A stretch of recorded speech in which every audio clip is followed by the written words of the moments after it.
Now listen to this. This is mind-boggling. This is just too much. This hadith is too much. As in, it's so powerful. If you were to reflect on it, you should, maybe faint. When Allah loves a slave, He calls on Jibreel. Who's Jibreel? You know who Jibreel is? The greatest of the malaika, as far as Ahl Sunnah wal Jama'ah. The one whom when the Prophet ﷺ saw, he fainted alayhi salatu wasalam, because of his wings had covered the horizon. Jibreel, the angel who's responsible for the most virtuous thing, which is conveying the revelation from Allah to the messengers of Allah. Jibreel, and what do you know about Jibreel? Allah said, whoever is adu, whoever is an enemy to Jibreel, then Allah is the enemy to the disbelievers. Allah defended Jibreel in the Quran. Jibreel, the one who took the Prophet ﷺ in Al-Isra al-Mi'raj, in the ascension to the heavens. Jibreel, the malak, which we don't know what to say about, because of his honor and his virtue in the sight of Allah. Allah will call on him to share with him the love which He has for you. Allah doesn't need to do this. He could not do this, but Allah likes to do this, so He does it. He says, I love Fulan. Now I want you to think that Fulan is you. Whatever your name is, Ahmad, Mayroob, whatever your name is. Imagine Allah above the heavens, above the throne, in His greatness and His majesty, which is beyond our human comprehension, calls out to Jibreel to inform him that He loves you. And not only that, فَأَحِبَّهُ, then He commands Jibreel to love you also. So Jibreel now loves you. Allah and Jibreel love you. But it doesn't end there. Jibreel then will call upon the inhabitants of the sama. Who are they? All the malaika. How many? We can't even count. Trillions and trillions of malaika which Allah created beyond our, again, human comprehension. All of them are commanded simultaneously to love you. First Jibreel says, Allah loves Fulan, so now you have to love him. Then all of the angels in the heavens love you. Then Allah will place acceptance for you on earth. So people will love you. Not everyone. You may be saying, why do I have enemies? People who love the Sunnah will love you. The people who love Allah and His Messenger will love you. The people who are upon the correct aqidah and methodology will love you. Other people may hate you because of a problem in them, not because of a problem in you. Because you may say, well, this fasiq, this evil, disobedient person doesn't love me. Don't expect him to love you. He loves people like himself. Who will love you? Righteous people. Righteous people. They don't know why. They don't even know why. You've never even given them $1 or a riyal or a pound. You've never done anything for them. Maybe you scream at them. Maybe you do other things. It's Allah. Why? Because Allah had loved you first, then Jibreel had loved you first, then the malaika loved you afterwards, and Allah put acceptance for you on earth, so people have no choice but to love you. We ask Allah to make us among them. Now what better than that? What else do you want? What else do you want? What? If you're a person whom Allah loves, in every movement you go, you do, you pray, you sleep, whatever you do, you are among those whom Allah loves and Jibreel loves and the angel loves. What else do you want, ya akhi? You're guaranteed success in this life and in the life to come. Guaranteed. No way Allah will punish you. No way. No way Allah will punish someone whom He loves. But the hadith doesn't stop.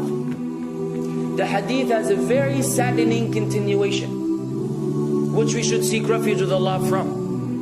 وَإِذَا أَبْغَضَ عَبْدًا, and if Allah hates a slave, He also calls on Jibreel. And He informs Jibreel that He hates this person. So He will command Jibreel to hate this person. Then Jibreel will tell the angels to hate this person. Then Allah will put hatred for him on earth. La ilaha illallah. Imagine you walking upon the planet, the face of the earth which Allah created, while Allah hates you, and the angels hate you, and Jibreel hates you, and the righteous people hate you. What a sad state for a human being. And ikhwan, we could be one of those as well. If you are prideful, arrogant, you are qualified for this hatred, because Allah does not love kulla mutakabbirin jabbar. Allah does not love the arrogant, the prideful. If you go against the sunnah, then Allah does not love those who go against the sunnah. If you don't observe taqwa, and you don't observe ihsan, and you don't observe tawbah and tatahur, then again we are disqualified. If you, many things which we can mention, many things which will bring about Allah's hatred and deprive us of Allah's love. It's a very sensitive situation, meaning right now, you have to be one of these two. Either Allah loves you or He doesn't. But there's always good news, even for those people whom we can be amongst. It's not too late because you're alive. It's not too late because it's Ramadan. It's not too late because you're breathing. Even if you led a life of someone who had attained Allah's hatred, if you were to return to Allah, then Allah will love you and be happier.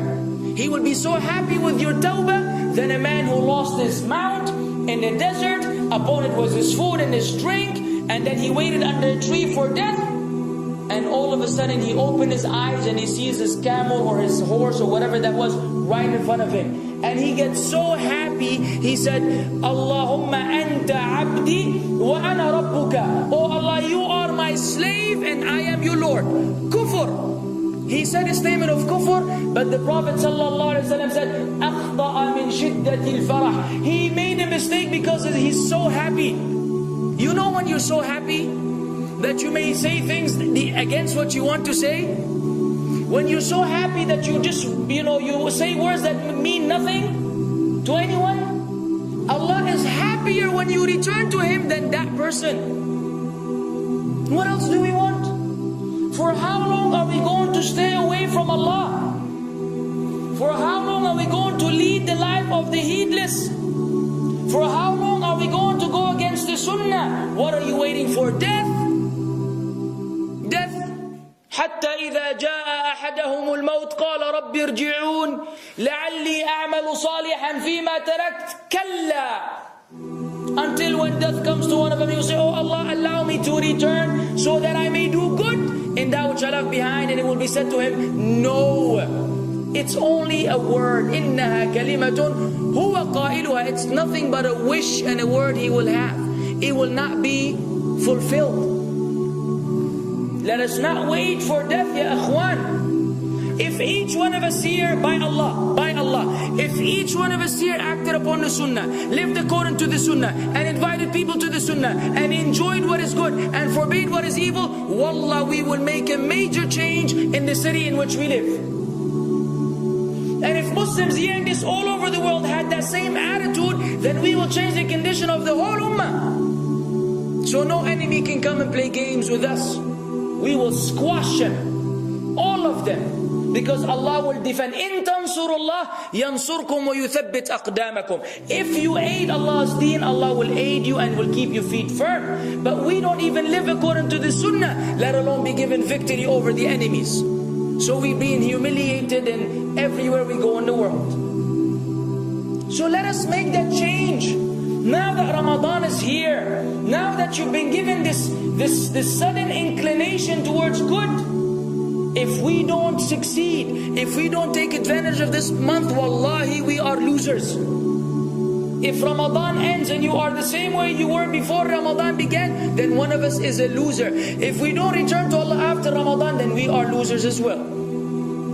So tonight, bi'idhnillah, always on our mind, attaining Allah's love, acquiring Allah's love, fetching for the sunnah, and acting upon it whenever we're able to do so.